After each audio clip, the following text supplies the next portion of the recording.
प्रेम प्रण अशुभहरण मंगल करण धनेश देव चंद्र जी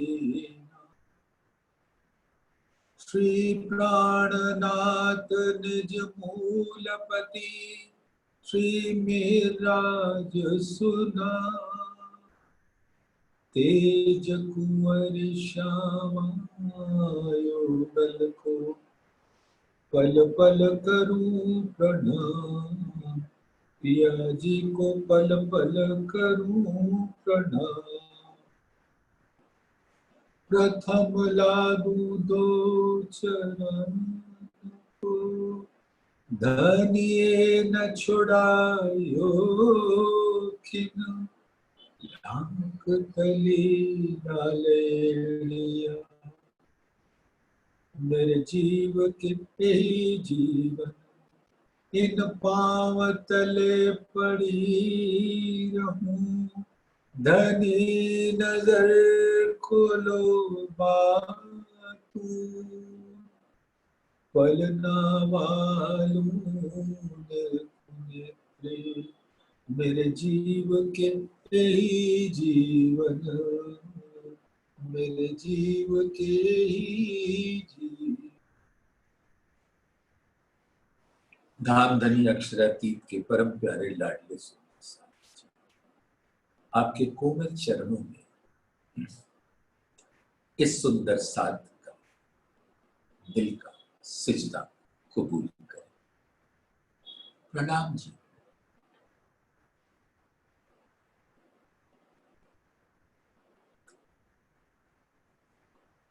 सुंदर साध जी धाम धनी की असीम अनुकंपा है हमारे ऊपर।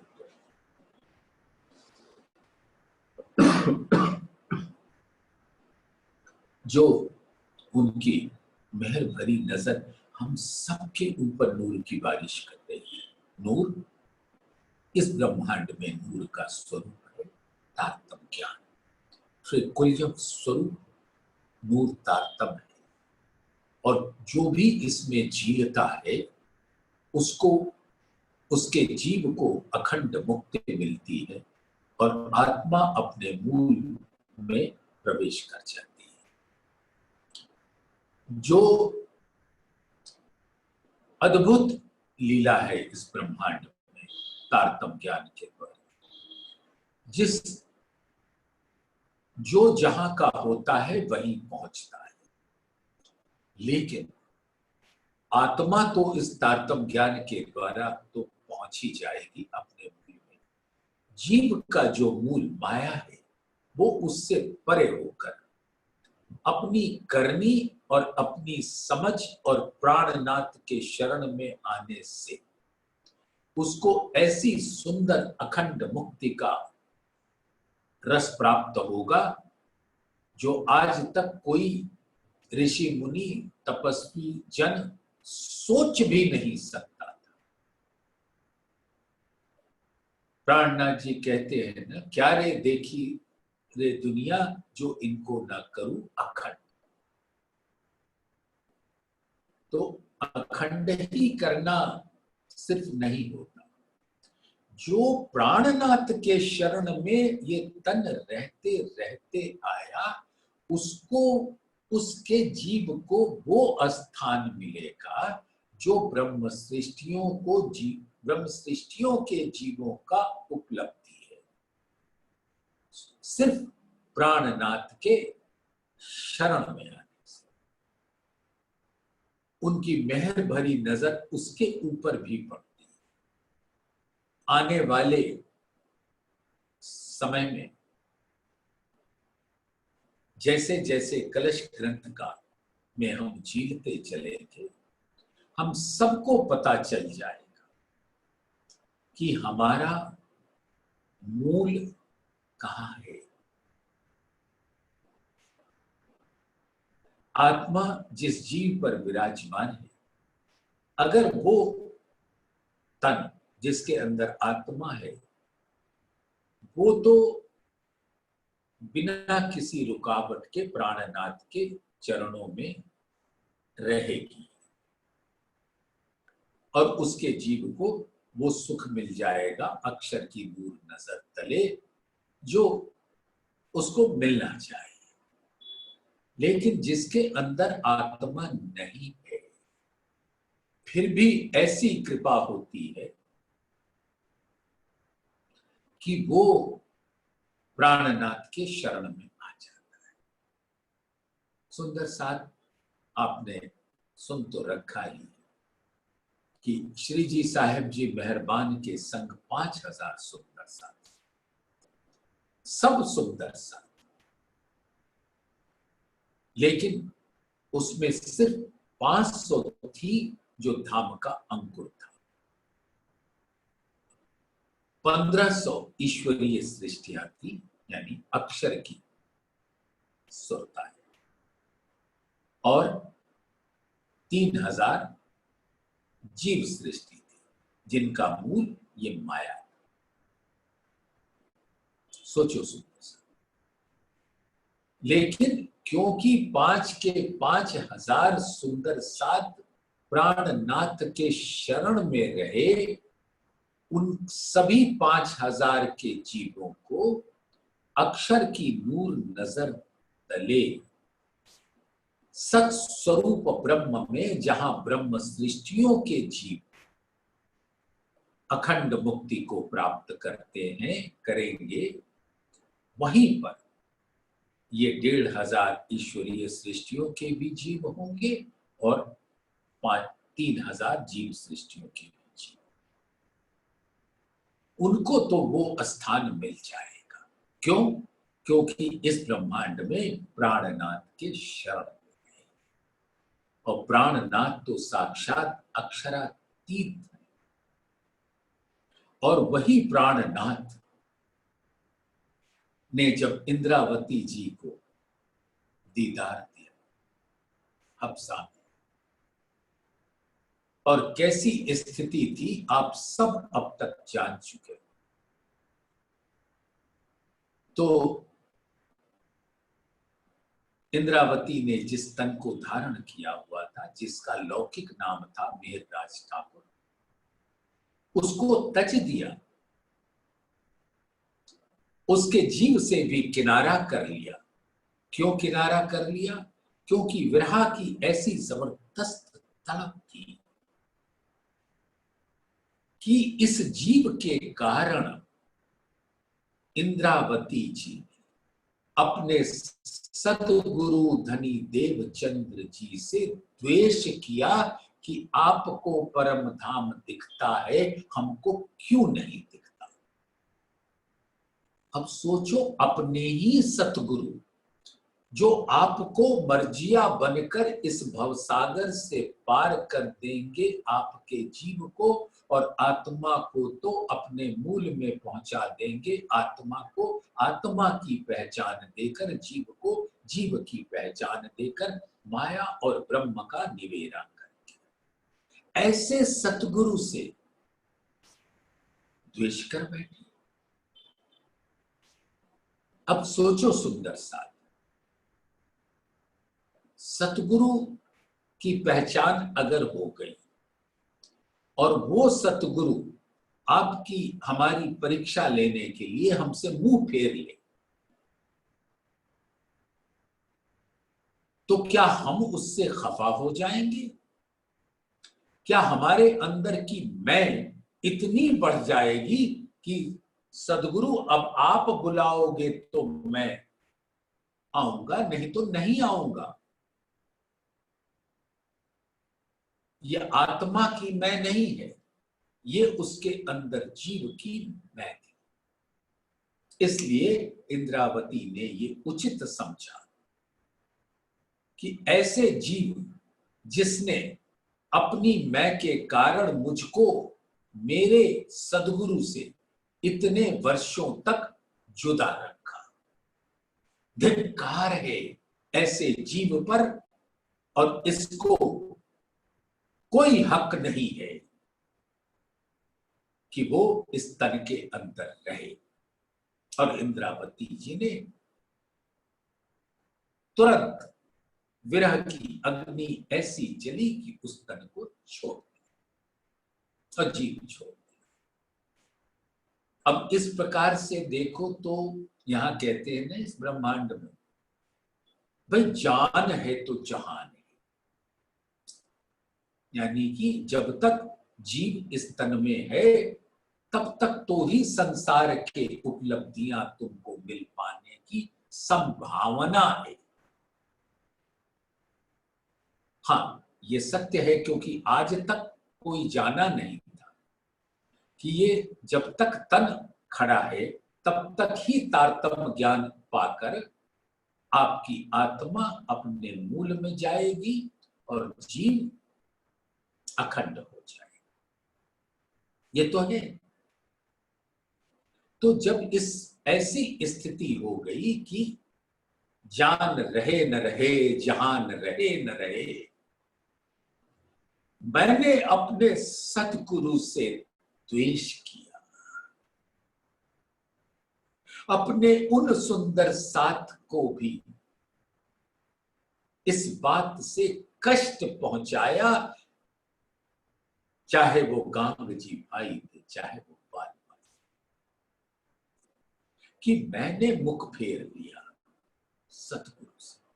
सतगुरु ने तो सिर्फ अपना मुख फेरा था इंद्रावती जी की परीक्षा लेने के वास्ते कि वो अपने धाम के धनी पर कितना कुर्बान है। क्या उनको ये पता है कि मेरे अंदर उनका धाम धनी विराजमान है?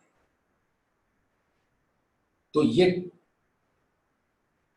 कसौटी पे कस के देखना था कि क्या उन्होंने मेरे अंदर विराजमान प्राणनाथ अक्षरातीत के स्वरूप की पहचान की। इसलिए ये सारी लीला हुई। उसके पश्चात जब अक्षरातीत प्राणनाथ ने परम धाम के नूरी श्रृंगार में इंद्रावती की आत्मा को दीदार दिया, वाह क्या अद्भुत नजारा। और दीदार देके बातें की, प्यार भरी बातें, और अपनी मेहर भरी नजर जिसके अंदर सातों सागर का रस विराजता है, इल्म का सागर का भी रस विराजता। मेहर की एक नजर पड़ जाए सुंदर साथ तो ये श्री कुलजम स्वरूप के सारे भेद हमारे दिल में खुल जाते हैं। बस एक नजर, यानी कि मेहर की नजर की एक किरण इतना जबरदस्त प्रकाश प्रकट करती है आत्मा के दिल में कि उसको उस नजर के तले हकीकत और मार्फत के समस्त भेद खुल जाते हैं। तो इंद्रावती को भी खुल गए। और फिर धामधनी ने इंद्रावती को सारी बातें बताई कि जो अभी आपने स्वरूप जुगल स्वरूप देखा, एक तो अक्षरातीत का स्वरूप और दूसरा उनकी आह्लादनी अंग आनंद अंग श्यामा जी का देखा। ये दोनों जुगल स्वरूप, और ये श्यामा जी भी उसी फरामोशी की अवस्था में थी जैसे आप हैं। तो उनको मैंने श्याम जी के मंदिर में दीदार दिया, मैंने यानी अक्षरातीत अपने नूरी श्रृंगार में। और जो उन्होंने उनसे बातें की, उन सारी बातों का खुलासा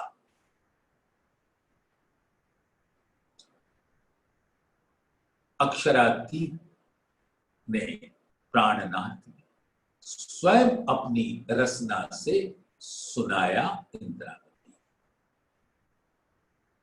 कि कैसे कैसे मैंने श्यामा जी से सवाल किए और उन्होंने तब तक के ज्ञान के द्वारा इस ब्रह्मांड के बारे में जो कुछ भी जाना था। सोचो सुंदर सा, 11 वर्ष की अवस्था में उनके दिल में आया। जब भया बरस 11वां, तब मन में उपजो ये विचार, मैं कौन कहां थे आइया, कहां है मेरो भरतार। 11 वर्ष की अवस्था, और उनको श्याम जी के मंदिर में दर्शन कब हुआ? जब उस तन की अवस्था 40 वर्ष की, यानी श्यामा जी की आत्मा उस तन के अंदर बैठी है, और जहां श्यामा जी हैं वहां तो अक्षरातीत होंगे ही होंगे, ना का तो कोई प्रश्न ही नहीं उठता। हाँ, पता ना हो वो एक अलग बात है। मेरी जेब में असंख्य हीरे रखे, मुझे पता नहीं कि मैं अपने जेब में हीरे लेकर घूम रहा हूं। उसी प्रकार से देवचंद्र जी के तन को तब तक नहीं पता था कि वो अक्षरातीत रूपी हीरा को अपने दिल में लेकर ही चल रहे हैं, उन्हें नहीं पता। तो फिर श्याम जी के मंदिर में जब उनको दीदार देके उनसे पूछा कि इन 29 वर्षों में तुमने मुझको क्या समझा, इस ब्रह्मांड को क्या समझा, और यहाँ के जितने देवी देवता हैं उनके बारे में तुमने क्या समझा, और तुमने अपने स्वरूप के बारे में क्या समझा, और ये तन छूटने के बाद तुम्हारे अंदर जो तत्व भी है जो ढूंढ रहा है, पिया मैं तो को बहुत बात ढूंढ गया। तो 29 वर्ष सोचो, 11 वर्ष की अवस्था में दिल में बात आई और 16 वर्ष की अवस्था में कच्छ की ओर चल दी।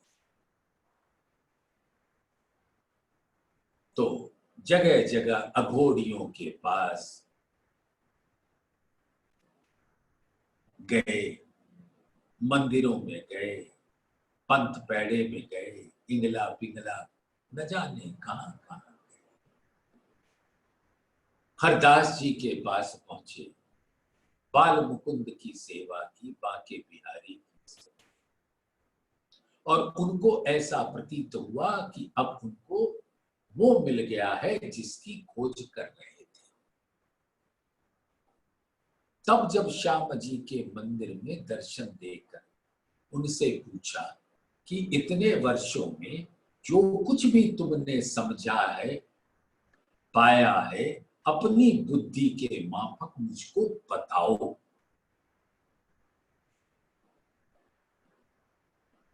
तब मैं पियासों यों कहिया, जो तुम पूछी बात, मैं मेरी मत माफक कहूंगी तैसी बात। मैं मेरी बुद्धि, और मेरे पास उनको पता नहीं था कि सपने की बुद्धि, जागृत बुद्धि और निज बुद्धि क्या होता है, लेकिन उन्होंने यही कहा कि मेरे अंदर जो बुद्धि है वो उसके माफक मैं तुमको बताती हूं। सुनो पिया, अब मैं कहूं तुम पूछी सुध मंडल, ये कहूं मैं क्यों कर छल बल बल अखन।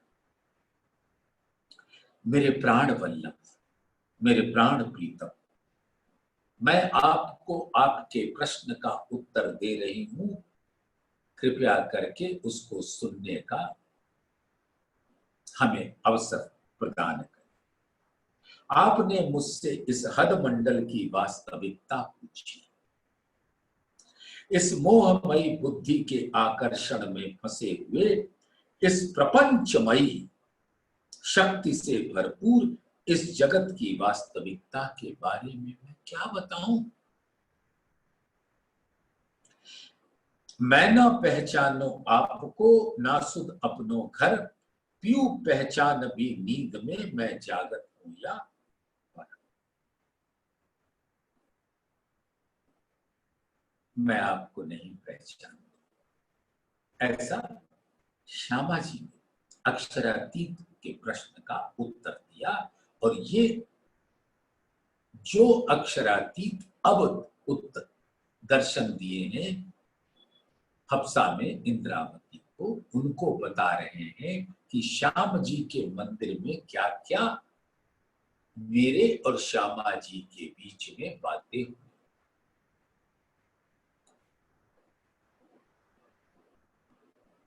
न तो मैं आपको पहचान पा रही हूं, न अपने मूल घर को। मैं ना पहचानो आपको, ना सुध अपनो घर, पीऊ पहचान भी नींद में। अब इस अज्ञानता के अंधकार में मेरे दिल में ऐसी बात उठती तो थी कि मैं खोज रही हूं अपने प्राण प्रीतम को, अपने पिया को। लेकिन अज्ञानता में मुझे तो ये भी समझ नहीं आता है कि मैं जागृत हूं कि स्वप्न में, नींद में। मुझे कुछ समझ नहीं आता। ए मोहन रचियो जो मंडप, सो अटक रहियो अंतरीक, कर कर फिकर कई थके, पर पाई न काहू रीत। ये जैसे एक शादी में मंडप सजाया जाता है, जहां बढ़िया बढ़िया श्रृंगार में दूल्हा आता है, दुल्हन आती है, बाराती आते हैं, घराती आते हैं। ये जो माया का मंडप है, इसके अंदर भी इसी तरह के क्रीड़ाएं होती, और वो उसका कोई आधार ही नहीं। वो अंतरिक्ष में लटका हुआ है। बड़े तपस्वी जन, ऋषि जन, मुनि जन प्रयास कर करके थक गए कि जरा इसका और छोर तो पता कर लूं, इसका सृजन कहां से हुआ और लय अगर होता है तो कहां होता है। इस असत्य की दुनिया में सत्य को ढूंढने निकले थे देवचंद जी, और वो सत्य का स्वरूप तो खुद बता सकता है कि उसका स्वरूप क्या है। तो बहुत लोगों ने खोजा, विध विध के तरीकों से खोजा, लेकिन उनको कुछ नहीं मिला।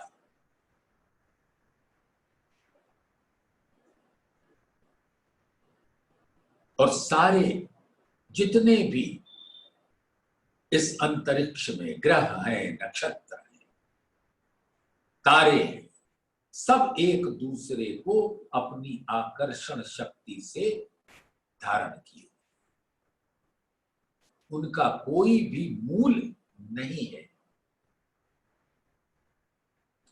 सोचिए सुंदर सा, ये तो असंख्यों ब्रह्मांडों की का जो स्वरूप इस अंतरिक्ष में है, उसका कोई आधार नहीं, और बिना आधार के कोई रह नहीं सकता।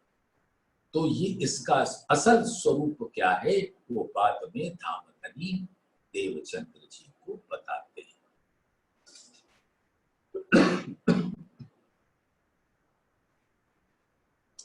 जल जिमी तेज वाय को, ये संपूर्ण ब्रह्मांड 5 तत्वों से बना। ये तन भी 5 तत्व का, ये ब्रह्मांड भी 5 तत्व का। इंद्र और पिंड, पिंड तन है और इंद्र ब्रह्मांड है। ये 5 तत्वों से बना हुआ है। पृथ्वी, जल, अग्नि, वायु और आकाश।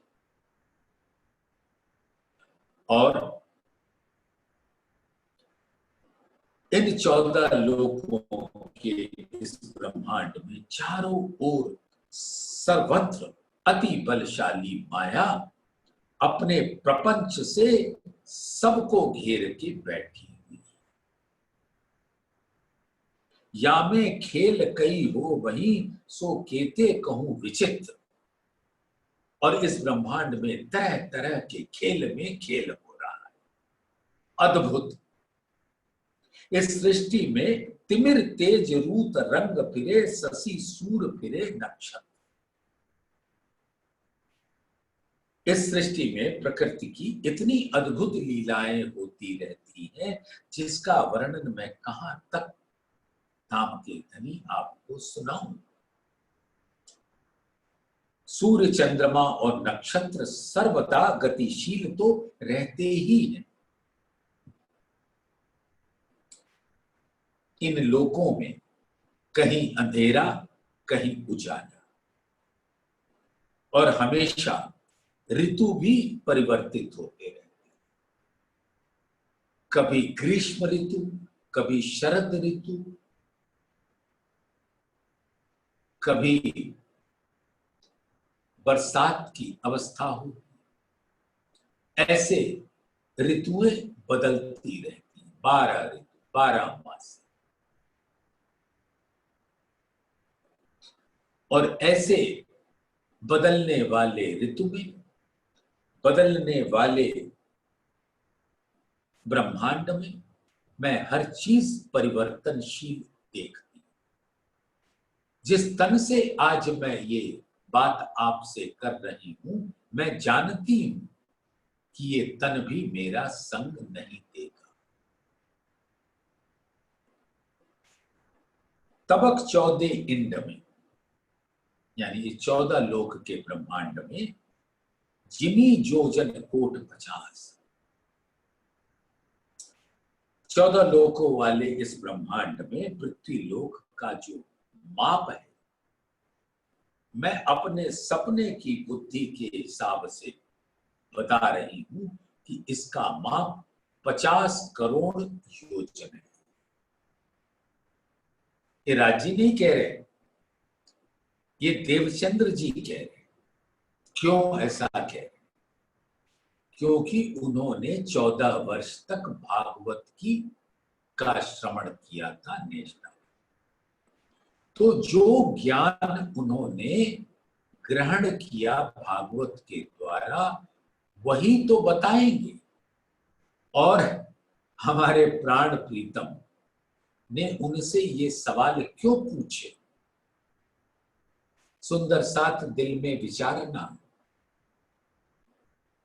वो देवचंद्र जी को बताना चाह रहे थे कि मेरी खोज में जिस ग्रंथ के का तुमने निष्ठाबद्ध होकर 14 वर्ष तक श्रवण किया,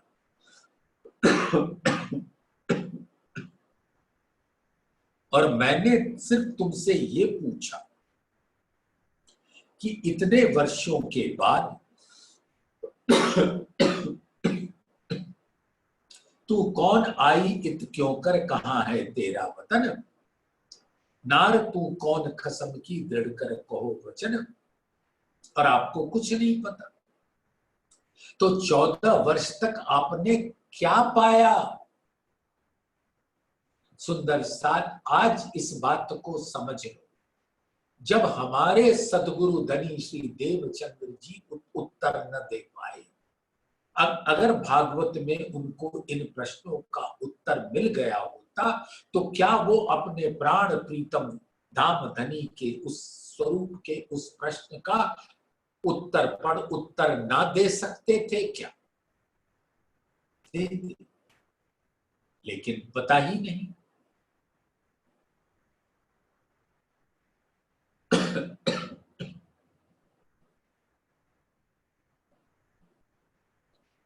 तो जो सुना कि 50 करोड़ योजन,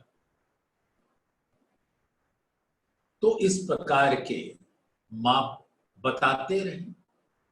और तारतम्य ज्ञान के बगैर न इस अक्षर ब्रह्मांड की पहचान हो सकती है, न अक्षर के ब्रह्मांड की, योग माया के ब्रह्मांड की, और परम धाम का तो प्रश्न ही नहीं होता उसकी पहचान। तो सुंदर साथ ये स्थिति देवचंद्र जी की थी। तो आज वो परीक्षा ले रहे थे ये सवाल पूछकर। सोचो सुंदर साथ, अरे धामधनी को कितना समय लगता, सवाल क्यों पूछा? ऐसे ही बता देते हर बात। वो तो एक मेहर भरी नजर से अगर उनका हुक्म होता तो देवचंद्र जी के दिल में सब कुछ प्रकट जाता। लेकिन फिर भी सवाल पूछा, जिससे आने वाले सुंदर साथ इस बात को समझ ले कि तारतम्य ज्ञान की महत्ता क्या है। और जो यहां टिमटिमाते ये दीपक ने, इनसे हमें और आपको कुछ नहीं मिलेगा। उजास सूर को कहा वहीं, सो तो अंधेरी के तिमर, तिन थे कछु न सूझई, जिनी आप ना घर।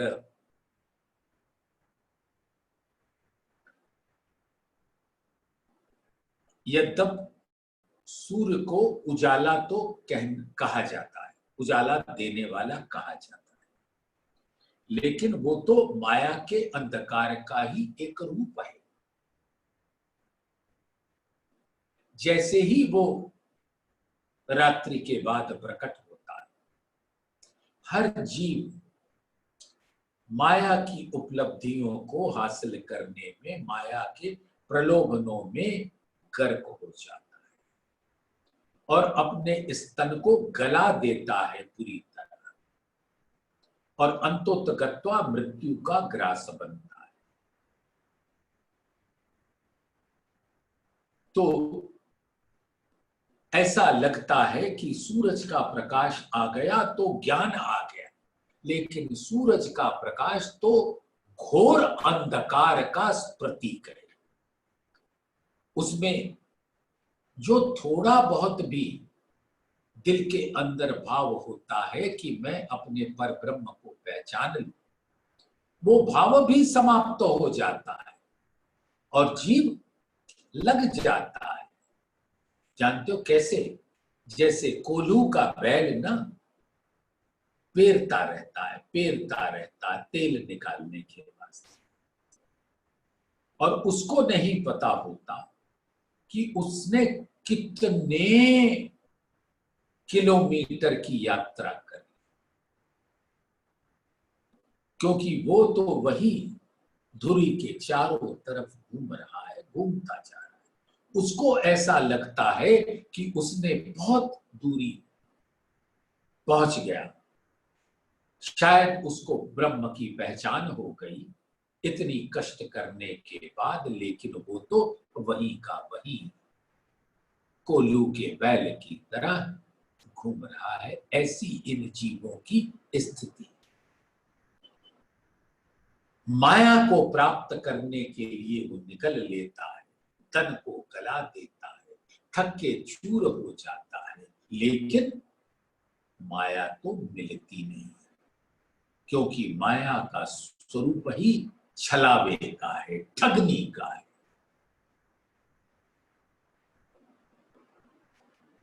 और उसको प्राप्त करने के लिए तन को गला दिया। और एक दिन ऐसा होता है कि कोल्हू का बैल पेर रहा होता है अपने आप को वस्तुतः, और वो तन छोड़ देता है। क्या मिला? कुछ न माया मिली, न ब्रह्म मिला। ये तो हाल है। तो ये देवचंद्र जी अपनी बुद्धि के माफक राजी को बता रहे थे और राजी मंद मंद मुस्कुरा रहे थे, सुन रहे थे। जानते हो क्या सोच रहे होंगे, उनके दिल में क्या बात हो? अरे ये तो मेरे प्राण प्रीतम है, मेरे दिल के स्वरूप है, और जब इनका ये हाल है तो मेरी 12,000 ब्रह्म सृष्टियों का क्या हाल होगा, जिनको ना मेरी सुध है ना घर की सुध है, और मैं इनको ही वो इतना बड़ा काम देने जा रहा हूं। लाओ बुलाए तुम रूह अल्लाह, जो रूहें मेरी आशिक, रब्द किया प्यार वास्ते कहियो कहलाया अब। तो धामधनी तो जानते हैं कि वो काम इनको ही करना है, लेकिन जरा तौल रहे थे कि आज श्यामा जी कहां पर हो।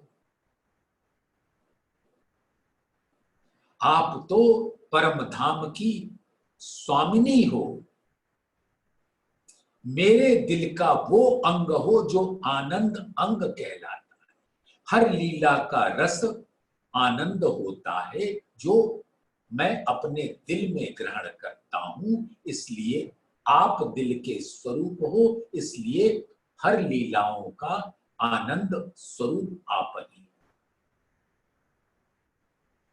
और क्योंकि मेरे दिल का ही स्वरूप परम धाम का स्वरूप है, वह तत्व का स्वरूप है, यानी सब कुछ आपके स्वरूप से। और आपको जरा मैं तौल तो लूं कि इस ब्रह्मांड में आने के बाद आपका क्या हाल हुआ। सुंदर साथ जी परम धाम में जागने के बाद जब हास्य की लीला होगी, घनी हास्य, कोई किसी का मजाक नहीं उड़ाएगा, किसी को नीचा नहीं दिखाएगा, लेकिन सबको अपनी औकात पता लगेगी। और इस बात से इतनी मधुर हास्य होगा कि उस हंसी का विचार करके दिल में अनंत प्रसन्नता का अनुभव होगा। तो ऐसा तो धाम धनी करेंगे नहीं कि रूहें तो सर झुका के रहे और श्यामा जी सर उठाकर, यानी सबका हाल वह एक जैसा होगा। हाँ, मैं किसी को शर्मिंदा नहीं होने दूंगा, सबको तो अपने लाड़ में प्यार में डुबो दूंगा।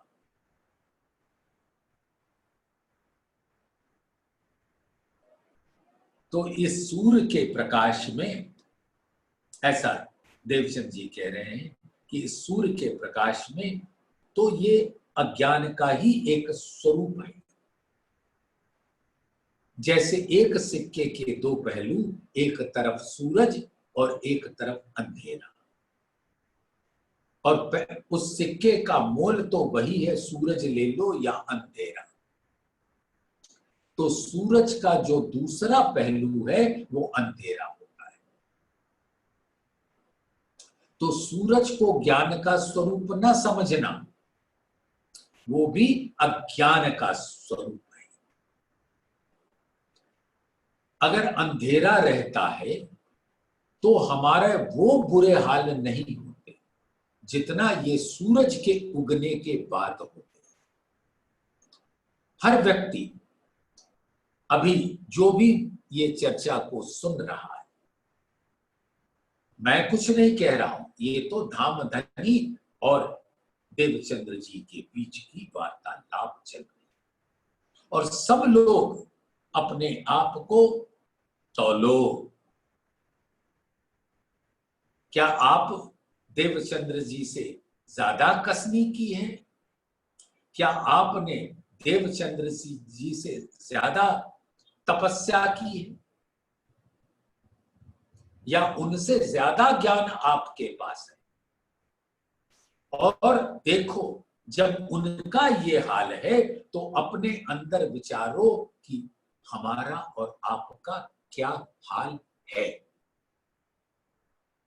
धामधनी के लिए कुछ नहीं लगता।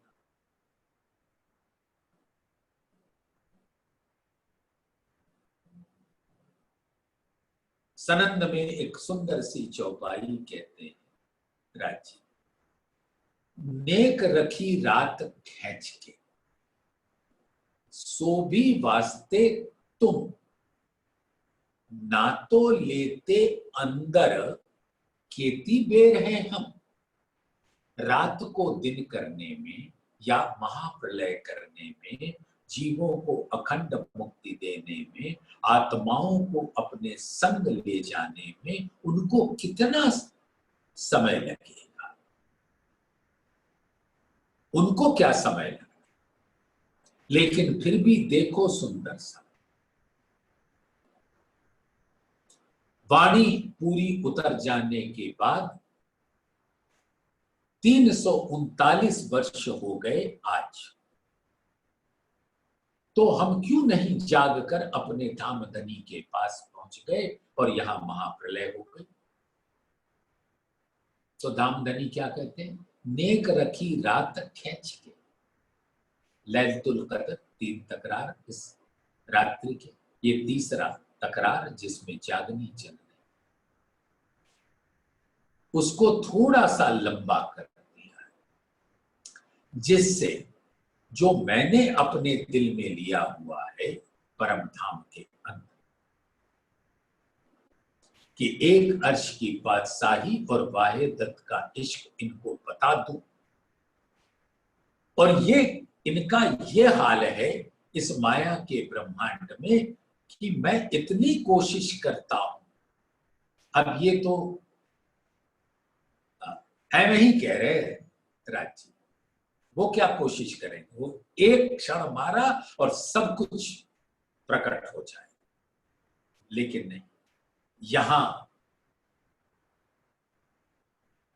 वर्षों बीते स्वरूप साहब को उतरने में, बीतक साहब को उतरने में, परम धाम की बड़ी वृत्त उतरने में, कितने परमहंसों के द्वारा कितनी आत्माएं जागृत, लेकिन धामधनी ने इस छठे दिन में किया क्या कि अब रूहों के हाथ में वो हुक्म दे दिया कि करो जागरण, जिससे जब वहां पहुंचो तो हर प्रकार की अक्षर के खेल की चाह मिट जाए और तुम्हें अर्श की बादशाही और वाहे दत्त का इश्क का समझ आ जाए। तो ये सारी लीला हो रही है ना, देवचंद्र जी के तन से, इंद्रावती के तन से, और जुम्मे की नमाज छठे दिन की लीला में ये सारी लीलाएं हो रही हैं। एक क्षण भी नहीं लेते, ना तो लेते अंदर खेती बेर, हमें कितना समय लगे, ये धामधनी खुद के। तो जरा देखते चलिए कि देवचंद्र जी से कैसे कैसे प्रश्न पूछे जा रहे और वो कैसे कैसी उत्तर दे रहे।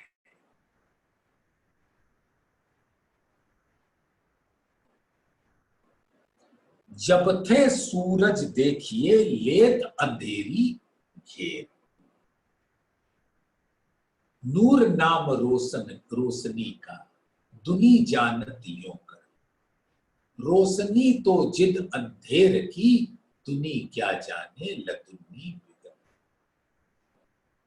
जब सागर ग्रंथ के नूर सागर का चर्चा चलती थी, तब आपने इसको अपने दिल में तो अच्छी तरह कर लिया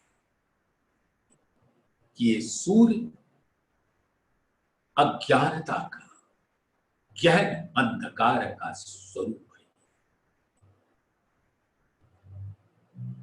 और माया इस सूर्य के अंदर बैठकर हम सबको पेर रही है कोल्हू के पैर के जैसे, और अपने काल को भेजेगी इसको खा लेने के लिए।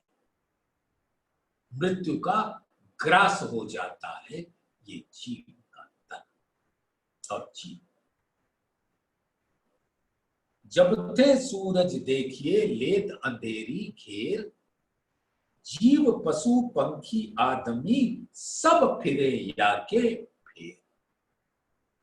और ये 84 लाख योनियों का जो भ्रमण होता रहता है वो आप मतलब सूर्य की रोशनी आई, आपने माया के स्वरूप को, माया को पकड़ना चाहा, और माया तो बिल्कुल शूर्पणखा की जैसी, अति सुंदर, अति ठगनी, अति छल वाली, वो आप उसके पीछे पीछे वो इठलाती, बल खाती और अपने नैनों से मादक नजर डालती हुई आपको लूटती हुई चली जाती है, और हम उसके पीछे पीछे पीछे पीछे चलते रहे।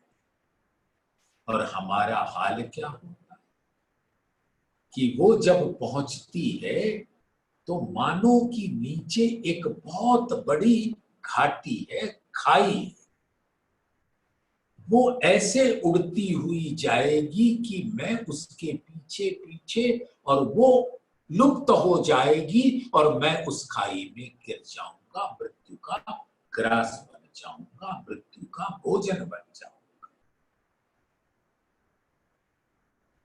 ये करता है ये सूरज।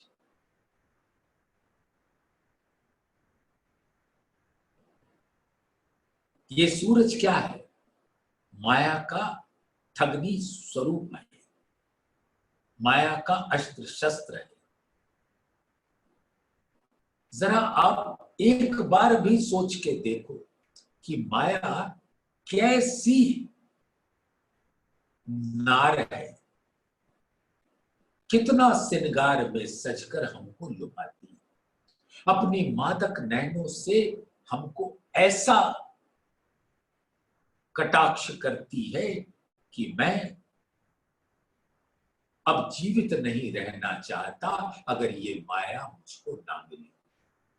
और इस तन के अंदर जो इंद्रियां हैं उसको विषय भोग के गर्त में डाल देती है माया। रूप रस गंध स्पर्श शब्द, हर ज्ञानेंद्रिय इन्हीं को तो प्राप्त करती है। जैसे एक सुंदर स्वरूप को देखा, सुंदर हीरे को देखा, तो वो हीरा मेरा नहीं है, वो तो माया का स्वरूप है। उस हीरे को प्राप्त करने के लिए मैं विचलित हो जाता हूं और उसको प्राप्त कर लेता हूं चोरी करके।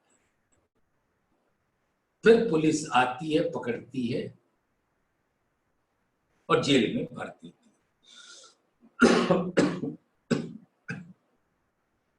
तो अपने इंद्रियों को सुख देने के वास्ते उस हीरा को मैंने चुराया था।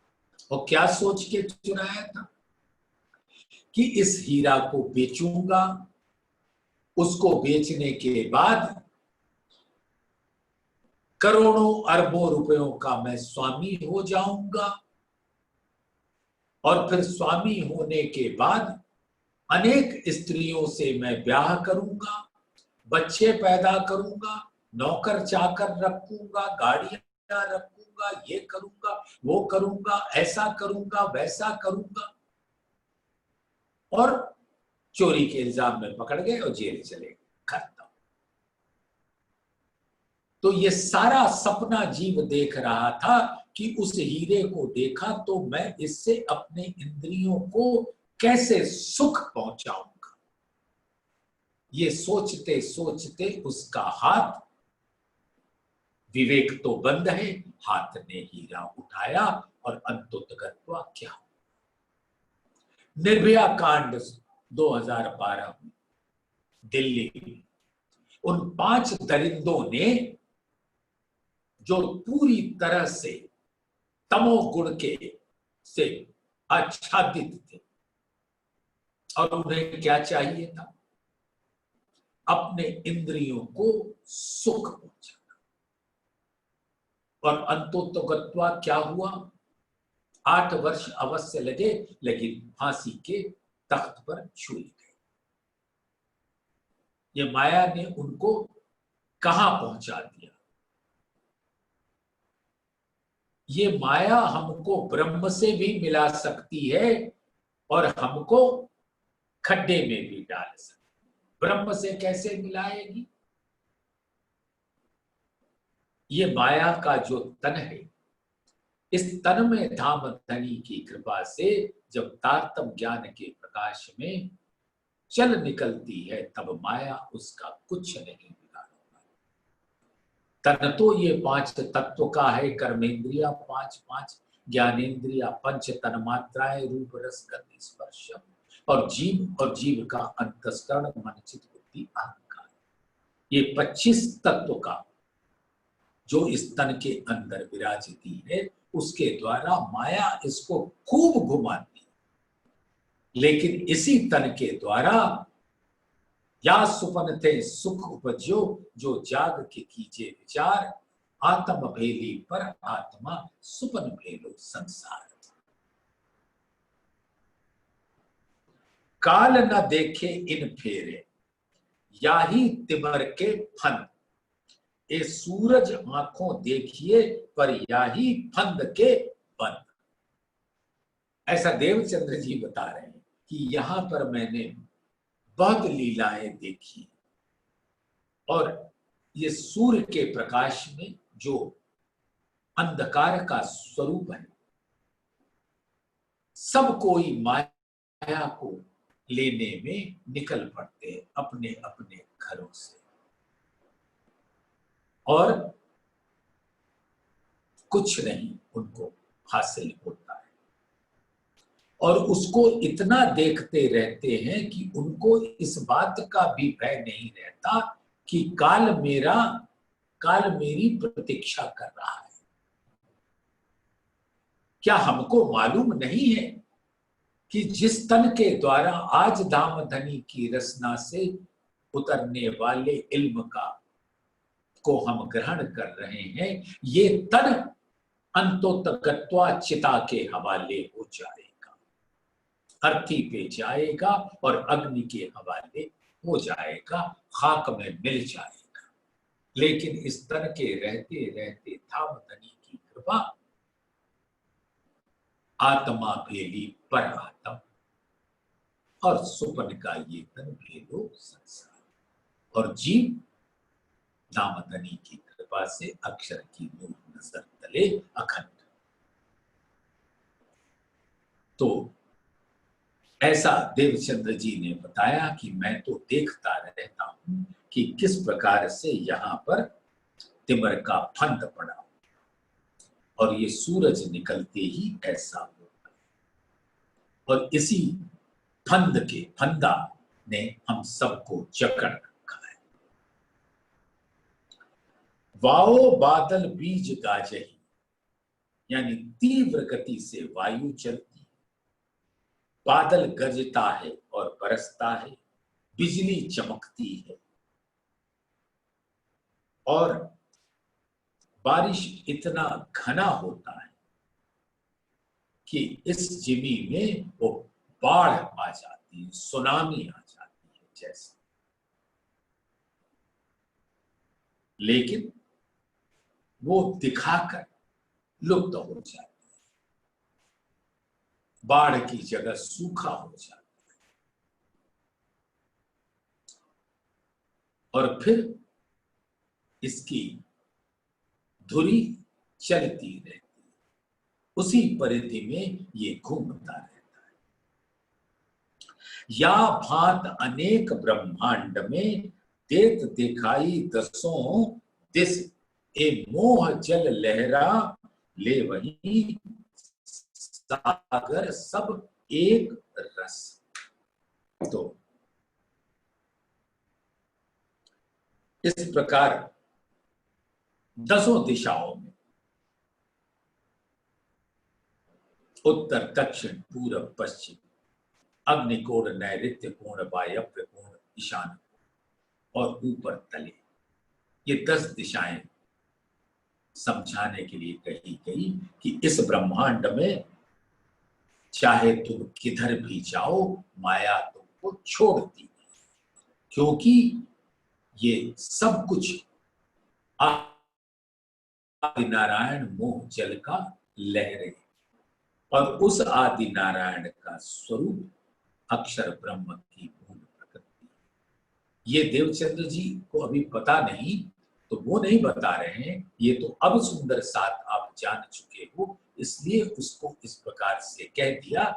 लेकिन देवचंद्र जी तो यही कह रहे हैं कि ये ऐसा मोह जल का लहरें हैं कि मानो ये इन सबों ने हमको अपने अंदर डुबो लिया है। एक कोहेड़ा काली रैन का, काली रात्रि के समान अज्ञानता का गहन अंधकार है। एक कोहेड़ा काली रैन का, कोई ना पावे कल मूल, यानी अपने मूल को पाने की कला इस संसार में किसी के पास नहीं। ना कोई माया के स्वरूप को समझ सका, ना ब्रह्म के स्वरूप को समझ सका, ना अपने स्वरूप को समझ सका। बस पैदा होते देखता है, मृत्यु होते देखता है, लेकिन इस पैदाइश का कारण क्या है और मरने का कारण क्या है, कुछ भी नहीं पता। ऐसा अज्ञानता का अंधकार है। कहां कल किल्ली कुलफ, कुलफ माने होता है कुफ, ताला। ये अज्ञान के अंधकार, यानी ऐसा ताला लगा हुआ है निराकार के ऊपर, और उसकी चाबी कहां है, और चाबी अगर मिल जाए तो कैसे खोला जाए। कहां कल किल्ली कुलफ, जो द्वार न पाइए सूई, तो उस दरवाजे को कैसे पार करें, यानी निराकार के पार थे दिन पार के भी पार कैसे। तो सुंदर साथ ऐसा धनी देवचंद्र जी और राज्य के बीच में जो मधुर वार्ता हो रही, और देवचंद्र जी के अंदर बैठी है धामधनी का दिल, श्यामा जी, रूह अल्लाह, और उनका ये हाल, तो धामधनी मंद मंद मुस्कुरा रहे हैं अपने दिल के अंदर कि ओ मेरी प्यारी अल्लाह मोहबा मासूम, सो खासी कसम दिल, आपका ये हाल है। तो हाल चाल जैसे पूछा जाता है कि कई दिनों के बाद अपना कोई प्रीतम मिल जाए, कहो भाई कैसे हो, क्या हाल चाल है, कैसे भोजन प्राप्त हो रहा है ना, सुखी तो हो ना, आपने भी तो कहा था ये देखने के वास्ते, तो देखकर आनंद आ रहा है ना। ये सब हंसी मजाक कर रहे हैं धाम के धनी। तो लेकिन अपने दिल में बोल कुछ नहीं रहे, परीक्षा ले रहे, और इसमें आनंद लो सुंदर सा कि अगर ऐसे ही जरा एक बार सोचो, आज रात्रि में शयन कक्ष में जाओ और जरा प्रयास करो अकेले रहो और सुरता लगाओ, और अक्षरातीत तुम्हारे दिल के नैन की नजर के सामने प्रकट, और वही प्रश्न जो उन्होंने देवचंद्र जी से पूछा था उन प्रश्नों की छड़ी लगा दी और अब उत्तर दो उनको। और आपसे प्रश्न पूछ रहे हैं तारतम्य ज्ञान दे देने के बाद। श्यामा जी से तो पूछा था तारतम्य के दिए बगैर, आपको तो सब दे दिया, लेकिन अब उनके प्रश्नों का उत्तर देके देखना कि तुम्हारे कितने पसीने छूटते हैं, तुम्हारा मुख जैसे बंद हो जाएगा। प्रयास करके चलो, आज हम सब देखते हैं। तो चलिए सुंदर साथ जी, बोलिए श्री प्राणनाथ प्यारे।